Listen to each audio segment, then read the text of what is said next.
Bonjour à tous, alors aujourd'hui une vidéo très spéciale, la première vidéo historique de la chaîne. Donc ça va sur un anniversaire, sur la mort de Louis XVI le 21 janvier 1793. Donc on va en parler aujourd'hui. Donc la condamnation et l'exécution dans les formes ouvertes devant la Convention le 11 décembre 1792, très peu de temps après la chute de la monarchie en septembre 92, de la même année, hein. Le 21 janvier 1793, l'exécution du roi a lieu sur la place de la Concorde, qui était l'ancienne place Louis XV, qui avait été renommée place de la Révolution à l'époque. Donc je vous propose de revivre ce moment tragique de l'histoire de France. Nous allons revenir sur un régicide que les Français n'ont pas totalement oublié. Alors déjà, nous avons découvert depuis 2 ans le testament politique de Louis XVI, signé par le roi à la veille de Varennes. Donc il a été retrouvé aux États-Unis, acquis pour le musée des lettres, et c'est un document majeur de Louis XVI qui explique les raisons de son départ de Paris à la veille de Varennes. Donc il explique aux Français et aux Parisiens surtout. Je cite Louis XVI. Français, et vous surtout Parisiens, méfiez-vous des suggestions et des mensonges de vos faux amis. Revenez à votre roi, il sera toujours votre père, votre meilleur ami. Quel plaisir n'aura-t-il pas d'oublier toutes ces injures personnelles et de se revoir au milieu de vous lorsqu'une constitution qu'il aura acceptée librement fera que notre sainte religion sera respectée et que le gouvernement sera établi sur un pied stable et utile par son action, que les biens et l'état de chacun ne seront plus troublés, que les lois ne seront plus enfreintes impunément, et que enfin la liberté sera posée sur des bases fermes et inébranlables. Alors, on le sait très bien, la fuite du roi s'arrêtera à Varennes. Elle marquera la fin d'une époque.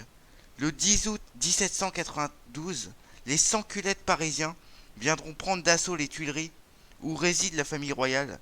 Au petit matin de ce 10 août, les sections parisiennes soutenues par les fédérés, bretons et marseillais, sont entrées dans la cour du palais. Les gardes suisses ont ouvert le feu pour essayer de disperser la foule. Évidemment, après, d'autres insurgés arrivent et massacreront les gardes suisses. Heureusement, la famille royale n'est plus là à ce moment-là. Elle a traversé les jardins pour aller se réfugier à l'Assemblée où siègent, dans la salle des manèges, les députés. Alors, une précision qu'il faut savoir, c'est que Louis XVI a ordonné le cessez-le-feu. Alors, Louis XVI et sa famille se mettent sous la protection des députés, ce dont le président Vergniaud l'assure.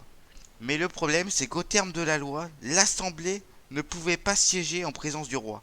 Alors on emmène le roi et sa famille dans la petite loge du Lographe. Dehors, on a une émeute. Les manifestants se pressent. Ils veulent entrer.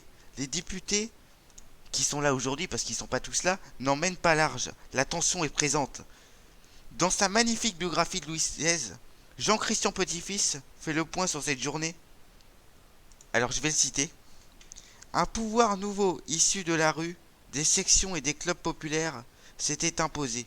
Un pouvoir souverain ne dépendant ni du département ni de l'Assemblée législative, absorbant à lui seul l'exécutif, le législatif et le judiciaire. Il ne se débarrassa pas de la représentation nationale, mais lui imposa son joug par la peur et par l'intimidation. Il précise plus loin la naissance d'une seconde révolution après celle de 1789,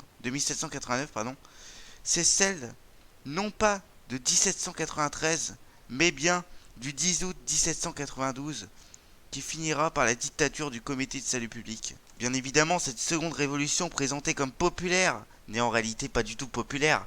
Alain Decaux l'explique très très bien d'ailleurs dans son histoire de la Révolution.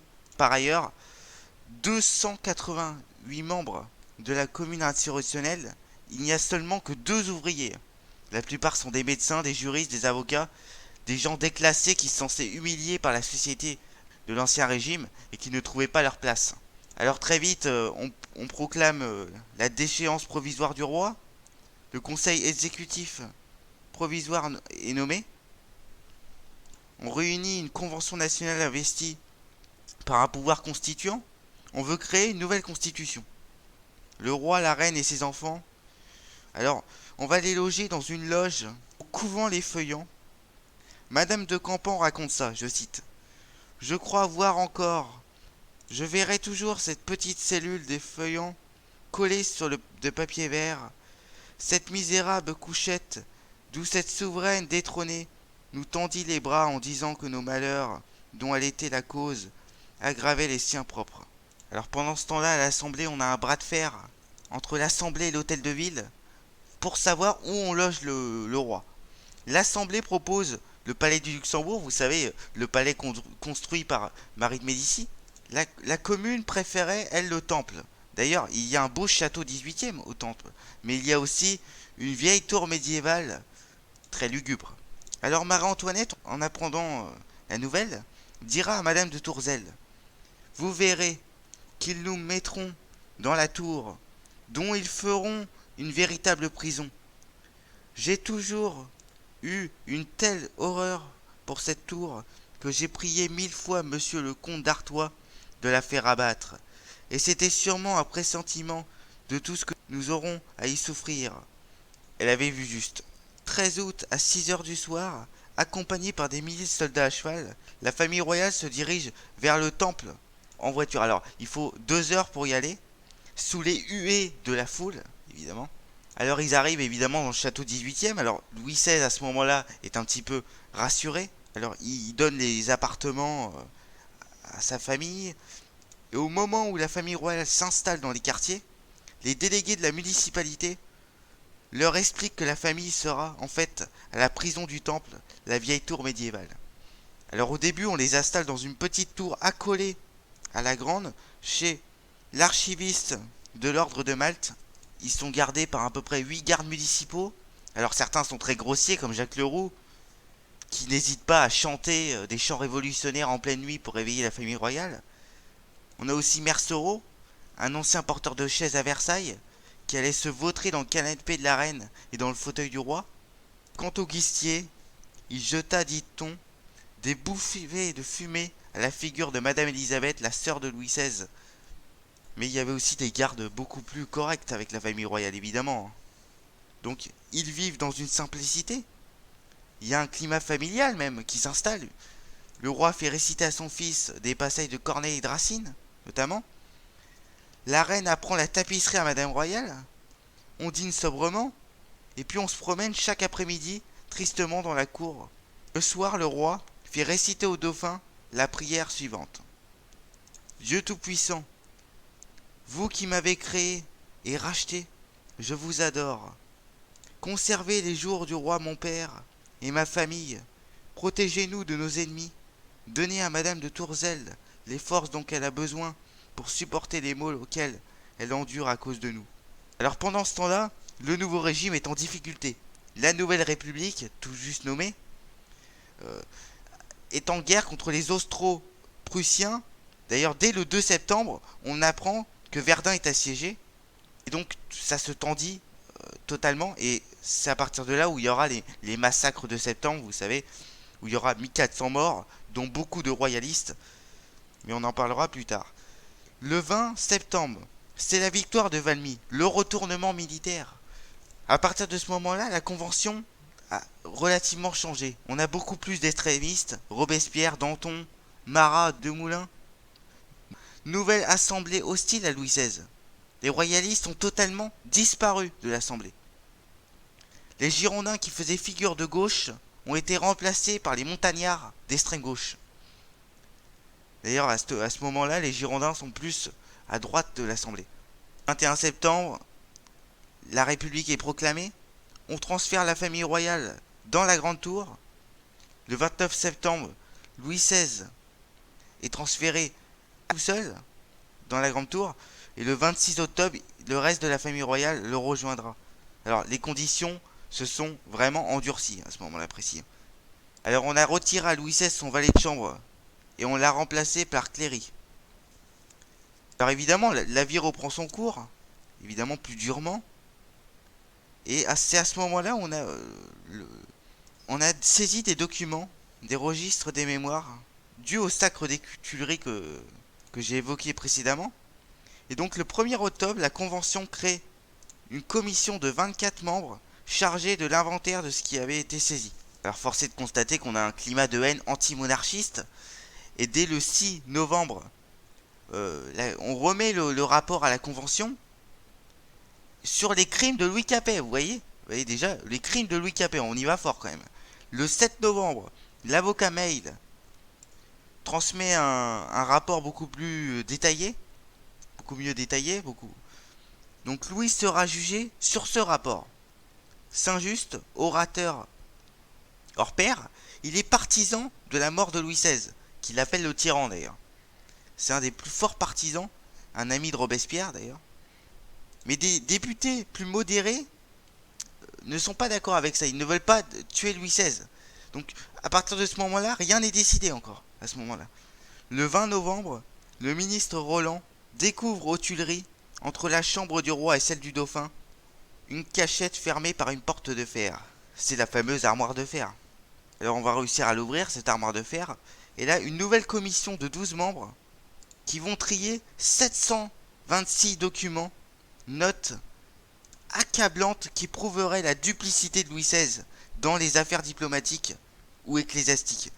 Alors on met en cause la personne de Mirabeau, dont on tire la dépouille du Panthéon, où on l'avait jusqu'à là enseveli. Mais on remet aussi en cause Dumouriez, donc ça c'est pas très bien pour les montagnards, pour la Révolution. Par ailleurs, sur cette armoire de fer, Madame de Campan, que je cite, nous dit ceci. Le roi avait une quantité prodigieuse de papier et avait eu malheureusement l'idée de construire très discrètement, par un serrurier qui travaillait près de lui depuis plus de 10 ans, une cachette dans un corridor intérieur de son appartement. La reine l'invita, en ma présence, à ne rien laisser dans l'armoire, et le roi lui disa pour la tranquilliser qu'il n'y avait rien laissé. Ce sont, dit la reine, des pièces plus funestes pour le roi si on allait jusqu'à lui faire son procès. Alors, on se demande si Roland, qui était là le 20 novembre, est resté plusieurs heures aux Tuileries, s'il n'a pas rajouté des documents ou expurgé le contenu de l'armoire. Parce qu'on n'a rien retrouvé, notamment sur les Girondins. Et connaissant le personnage, ça aurait été possible. Mais passons. Sous la pression des montagnards, la convention finit. Louis XVI sera jugé. L'acte de l'accusation est lu le 10 décembre sous le titre « Les crimes de Louis Capet ». Alors Barbaron va faire un historique de ces supposés crimes de 1789 jusqu'en 1792. Alors au Temple, ça se durcit réellement. On confisque au roi son rasoir, son compas, ses ciseaux. Ça devient limite un prisonnier d'État. Le 11 décembre à 13h, les délégués de la Convention décrètent qu'il sera jugé devant la Convention. Alors on va annoncer ça à Louis XVI. Et voilà ce que dit Louis XVI quand il apprend la nouvelle. Je m'appelle Point Capet. Seuls mes ancêtres ont porté ce nom. J'aurais désiré, monsieur, que les commissaires me puissent laisser mon fils pendant les 2 heures que j'ai passées à vous attendre. Au reste de ce traitement est une suite de ce que j'éprouve ici depuis 4 mois. Je vais vous suivre, mais seulement parce que mes ennemis ont la force en main. On l'emmène d'ailleurs au manège, tout de suite. À partir de là, un des pires procès qui commence. Le roi ne montre aucune force d'antipathie. Il se montre parfaitement courtois, poli. C'est Marin lui-même qui écrit ceci. Il s'est 100 fois entendu appeler Louis Capet, sans montrer la moindre humeur, lui qui n'avait jamais entendu de ses oreilles que le nom de majesté. Il n'a pas montré la moindre impatience tout au long qu'on l'a tenu debout, lui qui devant qui aucun homme n'avait autrefois le privilège de s'asseoir, innocent comme il aura été grand à mes yeux. Alors c'est Marat qui dit ça. Il demande un avocat à la fin de la séance. Quand il rentre, il dira « J'étais loin de penser à toutes les questions qui n'ont été faites, dira-t-il à Cléry. » Alors on va lui donner 2 avocats, donc Tronchet et Tariet, qui se dérobent finalement, et finalement ça sera Malesherbes qui le défendra. Louis XVI dira: mon sang coulera pour me punir de n'en avoir jamais versé. 13 décembre, on se penche sur l'authenticité des documents. On veut vérifier pour voir s'ils sont authentiques. Donc là, à partir de ce moment-là, on va isoler Louis XVI. Sans broncher, il se bat avec Malesherbes. Mais sans illusion, il sait très bien qu'il va mourir à ce moment-là. Il nie les preuves qui avaient été sciées de sa main. Et je pense que ça va lui coûter très cher. Le 26 décembre, il a 40 chefs d'accusation contre lui. On peut dire que c'est terminé à ce moment-là. Alors tout de suite, on bannit les princes Bourbons. Par ailleurs, aucun d'eux n'interviendra pour Louis XVI. À aucun moment, ils le laisseront totalement mourir. Louis XVI, qui ne se fait pas d'illusions, rédige à ce moment-là son testament. Le 26 décembre, XVI prononce les derniers mots de la plaidoirie.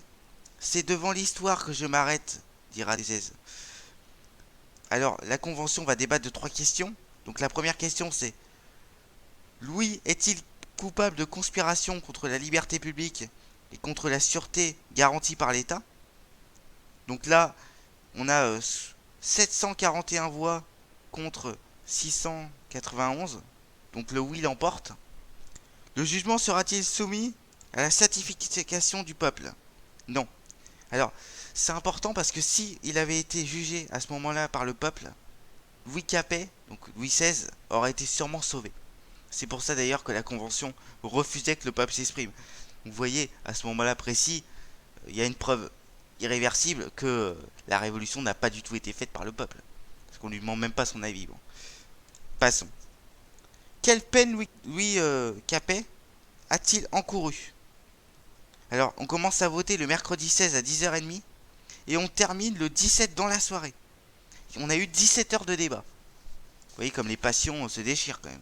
Et au final, on a 319 voix pour le bannissement et on a 366 voix pour la mort. Philippe Égalité, d'ailleurs, le cousin du roi, votera pour la mort de son cousin. Louis XVI est condamné à mort. C'est Malesherbes qui a la lourde tâche d'annoncer au roi sa sentence.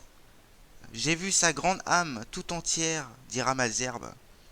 Le sang-froid inaltérable avec lequel il a écouté mon récit, la résignation avec laquelle il a fait le sacrifice de sa vie, et en même temps, la vive sensibilité sur le malheur de ceux qui sont condamnés à lui survivre, sa reconnaissance pour ceux qu'il croyait en devenir, et en même temps son indulgence pour ceux qui ont de grands reproches à lui faire. Vous voyez quand même, Louis XVI, avec sa tête haute, c'est quand même remarquable. Alors, Louis XVI a demandé 3 choses pour son exécution.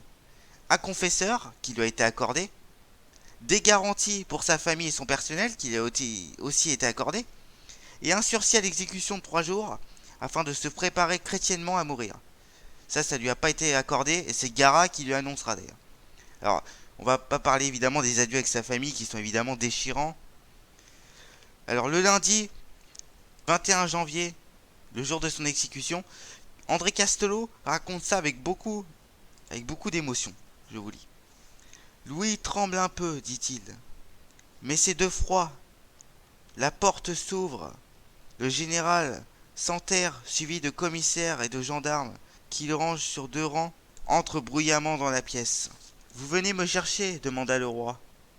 Oui, je vous demande 1 minute. Il marche rapidement vers la tourelle, la petite pièce où il avait laissé son testament. Son confesseur, l'abbé Herwark de Fermont, est là. Louis ferme la porte et se jette à genoux. Tout est consommé, monsieur. Donnez-moi vos dernières bénédictions et priez Dieu pour qu'il soutienne jusqu'à la fin. Le condamné prend sur la table son testament qu'il avait écrit le jour de Noël. Il sort de la pièce et va le tendre à un des officiers municipaux. Je vous prie de remettre ceci à la reine, à ma femme, dit-il. Et là, la réponse du commissaire. Nous ne sommes pas venus pour prendre vos commissions, mais pour vous conduire à l'échafaud. Le roi le regarda 1 seconde, puis il répond, c'est juste. Un autre municipal se saisit du message, et on commence à descendre l'escalier de pierre, au son des tambours, On traverse le jardin, hérissé de piques, et par 2 fois, on voit Louis se retourner vers le donjon sinistre, où du 3e étage, derrière les fenêtres, 2 femmes et 2 enfants guettent et écoutent dans l'angoisse. À 10h30, les prisonniers entendent les canons au loin. Aussitôt, les tambours des gardes du temple se mettent à jouer. Le roi est mort, vive le roi Louis XVII. Alors j'aimerais juste finir par le comportement de Louis XVI sous l'échafaud. La vérité est rétablie par le bourreau Charles-Henri Sanson. Voici la lettre qu'il écrivait à ce sujet à Monsieur Bérard, rédacteur du Bulletin National. L'article inséré dans le numéro 42 du Journal de Bruxelles sur les dernières paroles de Louis Capet est le même que celui qui est inséré dans le numéro 410 du Thermomètre du jour. J'ai déjà écrit pour le démentir, comme étant de toute fausseté. Voici la copie exacte de ma lettre pour détruire l'anecdote où on me faisait parler. Descendant de la voiture pour l'exécution, on lui dit qu'il fallait ôter son habit. Il fit quelques difficultés, en disant qu'on pouvait l'exécuter comme il était, sur la représentation que la chose était impossible. Il a lui-même aidé à ôter son habit. Il fit encore la même difficulté lorsqu'il s'agit de lui lier les mains, qu'il donna ensuite lui-même lorsque la personne qui l'accompagnait lui dit que c'était un dernier sacrifice. Alors il s'informa sur les tambours, si les tambours se battaient toujours. Il lui fut répondu qu'il n'en savait rien. Il monta sur l'échafaud et voulut s'avancer sur le devant pour parler, mais on lui représenta que la chose était impossible. Il se laissa alors conduire à l'endroit où on l'attacha, et d'où il s'est écrié très fort. « Peuple, je meurs innocent !» Se tournant vers nous, il nous dit « Monsieur, je suis innocent de tout ce qu'on m'inculpe. Je souhaite que mon sang puisse cimenter le bonheur des Français. » Voilà ces véritables et dernières paroles. L'espace de petit débat qui se fit au pied de l'échafaud roulait sur ce qu'il ne croyait pas nécessaire de ôter son habit et qu'on lui liât les mains. Il fit aussi la proposition de se couper lui-même les cheveux. Pour rendre hommage à la vérité, il a soutenu tout cela avec un sang-froid et une fermeté qui nous a tous étonnés. Je resterai convaincu qu'il avait puisé cette fermeté dans les principes de la religion, dont personne ne paraissait plus pénétré et plus persuadé que lui. Vous pouvez vous servir de ma lettre comme contenant les choses les plus vraies et la plus exacte vérité. Signé Sanson. Vous voyez, c'est ça que je voulais vous expliquer. Donc j'espère que ça vous aura plu. Alors j'ai fait la vidéo assez rapidement. J'ai passé vraiment 2 heures de suite, matin, midi et soir pour la faire. Parce que j'ai décidé de la faire un petit peu tard. Donc j'espère que ça vous plaira. J'ai tenté quelque chose. Je me suis inspiré de quelques citations. Mais je sais pas si le concept de l'émission restera comme ça. En tout cas, j'espère que ça vous a plu. Et à la prochaine pour une nouvelle vidéo. Merci.